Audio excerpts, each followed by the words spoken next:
príncipes del Renacimiento tenían problemas. El mundo cambiaba bajo sus pies y cuando definían estrategias para el desarrollo de la nación, empezaban a tener posibilidades de equivocarse, contrariamente a lo que les había ocurrido a los políticos durante siglos. Pero yo creo que nunca como hoy, los políticos, las élites económicas, deben estar rigurosa y profundamente informada sobre las implicancias de la revolución científico-técnica si no quieren cometer, si no quieren exponerse a cometer dramáticos errores. Y siento, por otra parte, que lo que ocurre es lo contrario. Hay una enorme inconsciencia respecto de la entidad que ha adquirido el conocimiento científico-técnico. Ayúdenme a empezar a mirar el futuro, el que quiera. Bueno, creo que todo este tema tiene que ver con la aceleración de los cambios. Es decir, los cambios en el siglo XVIII demoraban 2 generaciones, en el siglo XIX demoraban un poco más de una. En la segunda mitad del siglo XX hubo cambios importantes en la vida de una persona. Y ahora son varios cambios en la vida de una persona. Yo quiero ilustrarlo con este ejemplo. Cuando yo nací, no existían las computadoras. Cuando yo fui a la escuela, cuando estaba terminando la escuela, me enteré de que habían construido las primeras computadoras. Una cosa que se llamaba cibernética. Sí, la primera noticia periodística. Cuando yo salí del liceo y entré a facultad, entonces las computadoras ya estaban en el mundo universitario y ya se vislumbraba como que uno no se podía desprender de eso. Cuando salí de la universidad, justo al año siguiente que salí, unos meses después que yo salí, compraron una computadora. Y desde ese entonces me he dedicado toda mi vida a la computación. Y creo que ya estoy viendo el final. Ya estoy viendo el final, estoy viendo las últimas, es decir, el fin de la revolución. Digamos, como que la revolución electrónica está perdiendo ímpetu, ¿no? ¿Ah, sí? Y eso es la vida de una persona. Después tenés que explicarnos mejor. Después que el diálogo es abierto e intercambiamos e interactuamos, pero nos importa escuchar tus primeras apreciaciones. Creo como educador lo que más me preocupa de nuestro país y estando en contacto directo con los jóvenes de cada generación nueva que va entrando a la universidad es que somos una sociedad que no aprende. Las sociedades y las organizaciones que se desarrollan son las que aprenden. Y nuestro país sufre una disonancia cognitiva con lo que es el avance tecnológico. Los países que se han desarrollado en las últimas décadas y que son comparables con Uruguay tienen algunos denominadores comunes que saltan a la vista de todos. Si tomamos los casos de Irlanda, si tomamos el caso de Singapur, de Finlandia también, siempre estoy buscando comparabilidad a nivel de población y de historia incluso del país. Y si nosotros tomamos el caso de Irlanda, por ejemplo, hace unas pocas décadas tenía hambruna. La gente moría literalmente de hambre en la misma década que en Uruguay nos visitaba Einstein porque quería conocer a Abba Ferreira y venía a Uruguay. Los irlandeses se iban a Estados Unidos porque no tenían lo que comer en su país. Hoy en día, yo les traje para mostrarles. ¿Puedo mostrar? Sí, cómo no. Esto es un aviso, no sé si se ve. Esto es un aviso de cómo Irlanda, el país, se promociona en el exterior. Como está en inglés, yo lo voy a... ¿Permití un segundo? Sí. Que se lo voy a mostrar un poquito. ¿Te acordás del texto? No, léeme el texto y después lo mostramos. Esta es cómo Irlanda se promociona en el exterior. Dice, la mente irlandesa, un país rico en la materia prima que lo va a usted ayudar a concretar el potencial de su empresa. Todo el texto de este aviso dice, la actitud flexible que predomina en Irlanda es lo que le va a permitir a usted llevar adelante con nuestras facilidades de investigación y nuestra conectividad internacional sus objetivos de inversión. A ver, déjame que quiero mostrar. Esto es cómo Irlanda se promociona hoy al mundo. No sé si se puede tomar bien porque puede reproducir. Pero en todo caso lo significativo es que están diciendo compartan con nosotros nuestra materia gris. ¿Cuál es su materia prima? Sí. No son las pasturas, no son... que también son, ¿no? Que también son, pero es la mente de los irlandeses, ellos lo han definido, y es interesante ver cuál es el motivo gráfico que está en el centro de este aviso, un cuadro.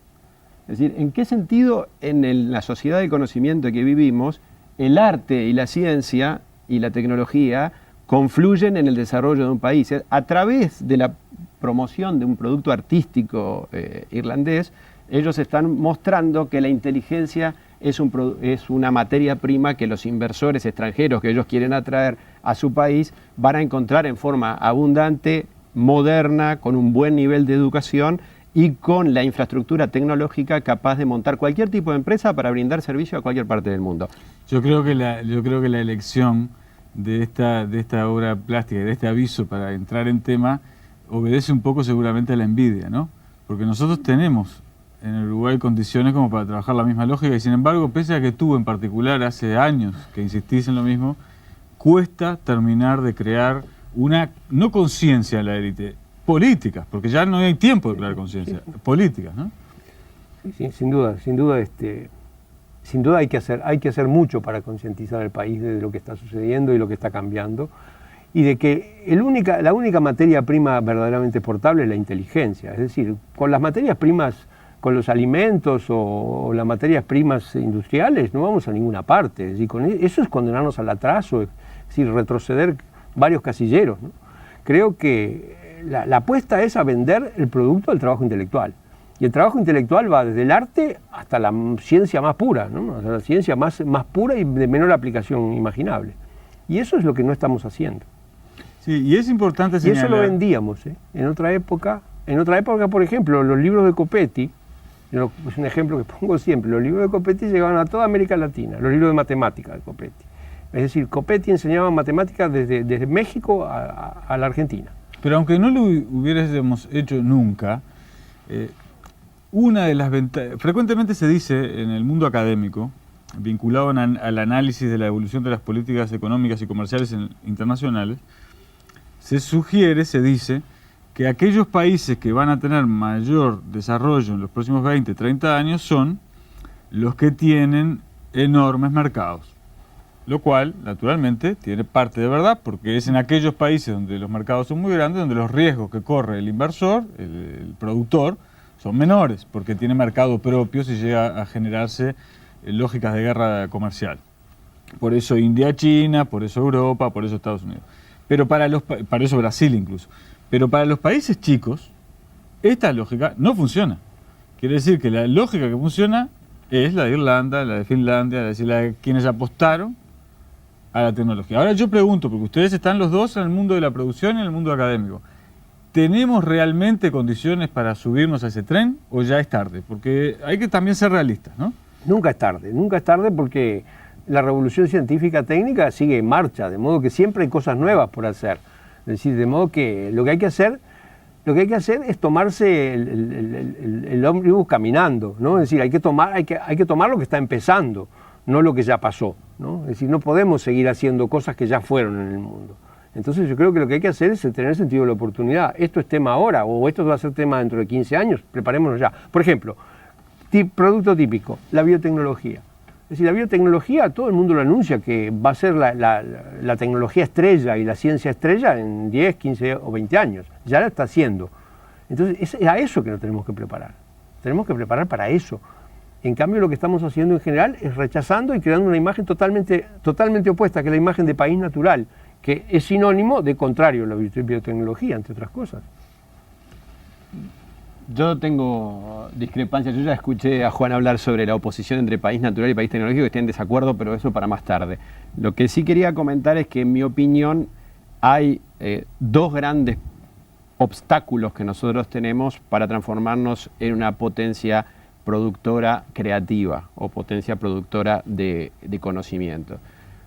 Uno es que la infraestructura que nosotros tenemos pública es groseramente insuficiente.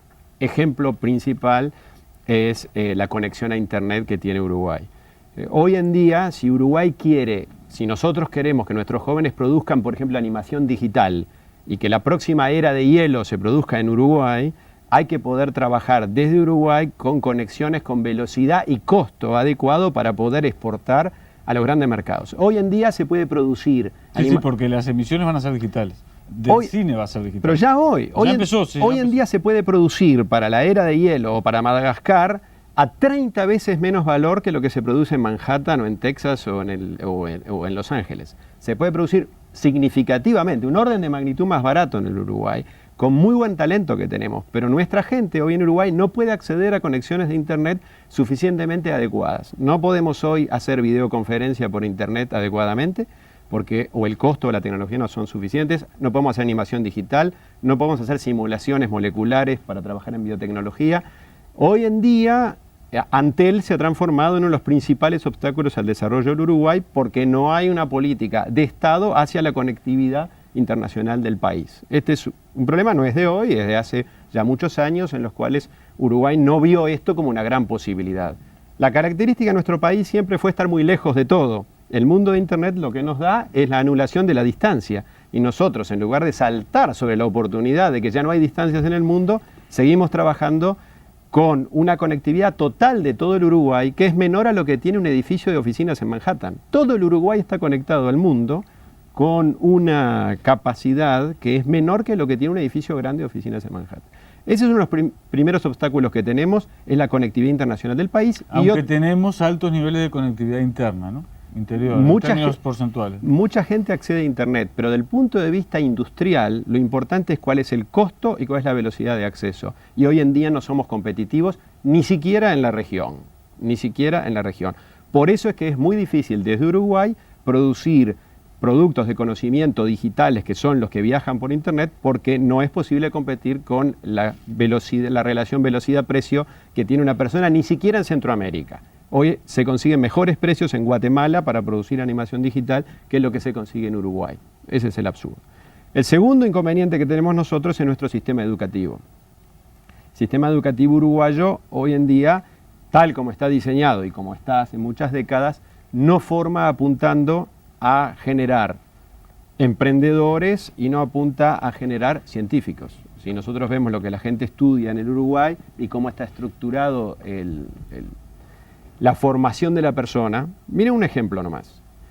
Desde que la persona entra a los 5 años, porque hoy el preescolar es obligatorio, hasta los 18 años que termina secundaria, toma una sola decisión, que es qué preparatorios va a hacer. Solo una decisión.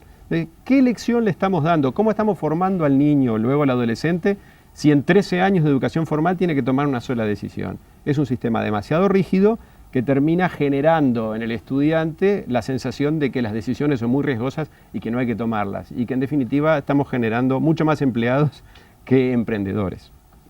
Sí. Te propongo lo siguiente, porque me imagino que tenés muchas puntas o compartís esencialmente el razonamiento.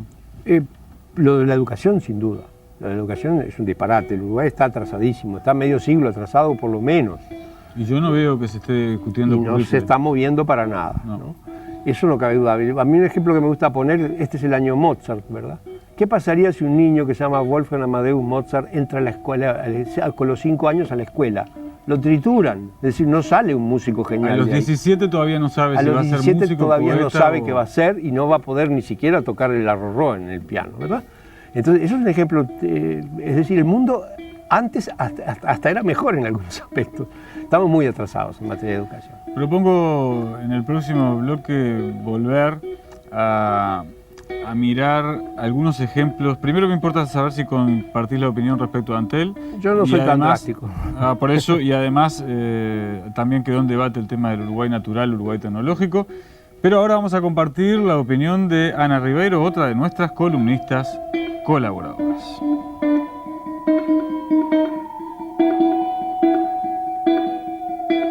El desafío de los medios de comunicación respecto al yo del hombre contemporáneo es lo que un autor llamado Kenneth Gergen llama el yo saturado.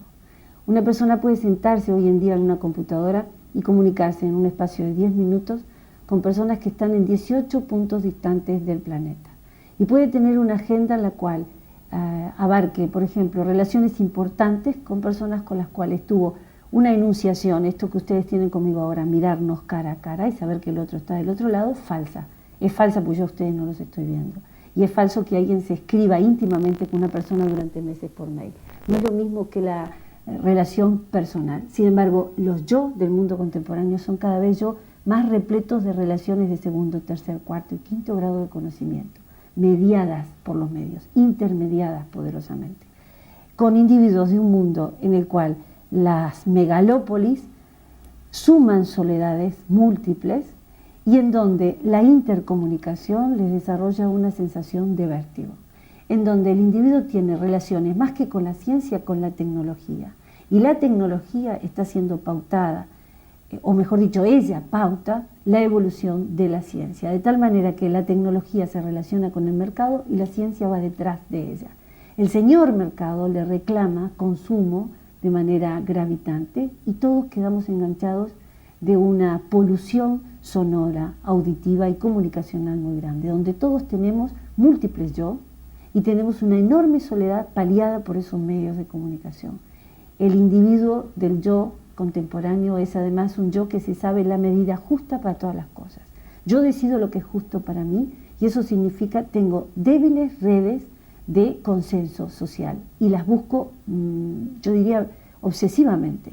Por eso se celebra mucho cuando se logra quebrar la soledad contemporánea y recrear núcleos que simulen de alguna forma aquel viejo consenso de la tribu, del linaje, en donde uno sabía que tenía una red de contención social que hoy existe cada vez menos. El individuo es probablemente el ser más libre en términos históricos que haya habido, es más soberano de sí mismo, pero es una partícula absolutamente solitaria, conectada a su computador, que es además un despliegue de su propio yo, porque es su inteligencia la que se desafía a sí mismo. Es difícil llevar un yo en esas circunstancias y es esta sociedad contemporánea probablemente una de aquellas que más se aqueje de males sociales, derivados de la intercomunicación que coexiste con la soledad.